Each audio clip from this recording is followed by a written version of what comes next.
વડોદરા મહાનગરપાલિકા દ્વારા special assistant સ્વર્ણિમ grant અંતર્ગત શહેરના વિવિધ સ્થળોએ ₹10 કરોડના ખર્ચે એલઈડી સ્ક્રીન લગાવવામાં આવશે, જેનું આજરોજ સયાજીબાગ ગેટ નંબર 3 પાસે મેયરના હસ્તે ખાતમુહૂર્ત કરવામાં આવ્યું હતું। શહેરમાં હવે હોર્ડિંગ્સના જંગલરાજથી છુટકારો મળશે।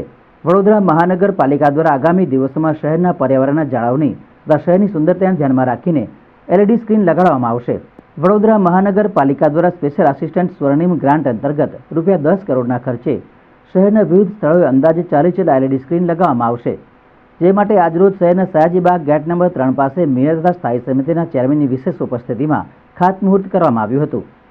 આ એલઈડી સ્ક્રીનનું ઇન્ફ્રાસ્ટ્રક્ચર મજબૂત હશે। 5 વર્ષની વોરંટી સાથે વોટરપ્રૂફ એલઈડી સ્ક્રીન લગાડવામાં આવશે, જેમાં 10x10 અને 20x20ના એલઈડી તથા 2 જગ્યાએ ડાયમેન્શનલ એલઈડી સ્ક્રીન લગાવવામાં આવશે, જેના માટે હાઈએસ્ટ બીડ કરાશે। આ એલઈડી સ્ક્રીન પર લોકલ ઇવેન્ટ, સ્વચ્છતા તથા આરોગ્ય જેવા કાર્યક્રમો દર્શાવાશે। અન્ય શહેરોમાં સફળ પ્રયોગ બાદ વડોદરામાં હવે આગામી દિવસોમાં હોર્ડિંગ્સના જંગલરાજનો અંત આવશે। આ એલઈડી સ્ક્રીનનું સ્ટ્રક્ચર 140ની ગતિએ આવતા વાવાઝોડા સમય પણ ટકી રહે તેવું છે। આજના ખાતમુહૂર્ત કાર્યક્રમમાં વડોદરાના પ્રથમ નાગરિક એવા મેયર પિંકીબેન સોની, સ્થાયી સમિતિના ચેરમેન ડોક્ટર શીતલ મિસ્ત્રી તથા મ્યુનિસિપલ કાઉન્સિલરો રાખી શાહ, રૂપલ મહેતા, હીરાભાઈ કંજવાણી, ડોક્ટર હિતેન્દ્ર પટેલ, નગર પ્રાથમિક શિક્ષણ સમિતિના અધ્યક્ષ મિનેશ પંડ્યા તથા અન્ય કાઉન્સિલરો અને પાલિકાના પદાધિકારીઓ ઉપસ્થિત રહ્યા હતા।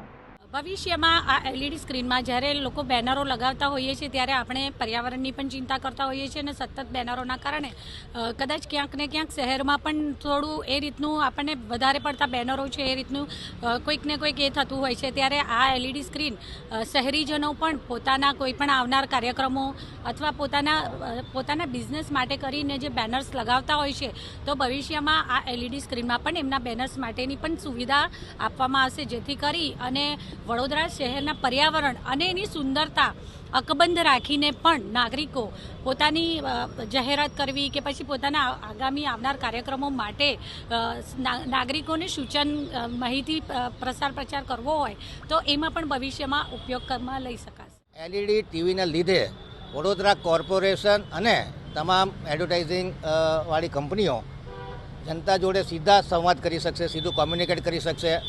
વિઝ્યુઅલ માધ્યમની ઇફેક્ટ ખૂબ સારી હોય છે। અન્ય મહાનગરોના અનુભવ પણ ખૂબ સારા છે, ખાસ કરીને લોકલ ઇવેન્ટોના લાઈવ પ્રસારણ। મેં કીધું એમ કે કોઈ પ્રોગ્રામ હોય અને જન આંદોલનમાં પરિવર્તિત કરવું છે, સ્વચ્છતાના કાર્યક્રમ હોય, આરોગ્યને લગતા કાર્યક્રમ હોય, વેલનેસને લગતા કાર્યક્રમ હોય તથા કોમર્શિયલ એડવર્ટાઇઝમેન્ટ, આ તમામ વસ્તુઓ આ એલઈડી ટીવીના માધ્યમથી થશે।